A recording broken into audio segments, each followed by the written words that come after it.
সম্মানিত ভিউয়ার্স, আশা করি সবাই ভালো আছেন। আজকে একটি পণ্যগুলো মোটর খুলতেছি। এটা ইটের বাটার মোটর, অটো ইটের বাটা। তো মোটরটা খুলে আপনার সবাই সাথেই থাকেন। এটা একটা চাইনিজ মোটর, 1400 RPM, 15 গুড়া। কোন জায়গা থেকে বান্ধে দিছিল, কিন্তু মোটরটা ভালো চলে না, এই জন্য আমার কাছে পাঠানো হয়েছে। কিছুদিন চলার পর চলে গেছে মোটরটা। তো খুলতেছি, আপনারা দেখেন, খোলার পরে দেখতে পারেন কয়েলের কী অবস্থা। ফ্যান খোলা হয়ে গেছে, এখন কভার খোলা হইতেছে।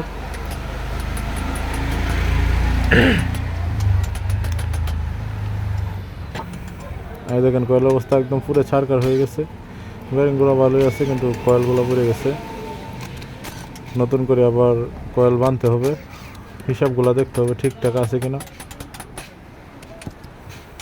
এই দেখেন রোটর, 15 গুড়া একটি মোটর। চাইনিজ এই মোটরগুলো মোটামুটি ভালোই, খারাপ চলে না, কিন্তু বান্ডিং যদি উল্টাপাল্টা হয়ে যায় তাহলে খুব সমস্যা করে। এই কানেকশন কভারটা খুলতেছি, ডাইরেক্ট ডেল্টা চলে মোটরটা।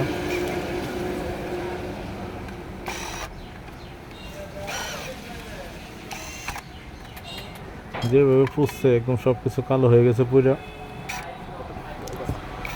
কানেকশনগুলো একদম খুলে ফেলতেছি যাতে করে পরে লাগাইতে সুবিধা হয়, নাহলে আবার খুলতেই হবে, যেহেতু নতুন করে তার ঢোকানো হবে, নতুন তার দেওয়া হবে।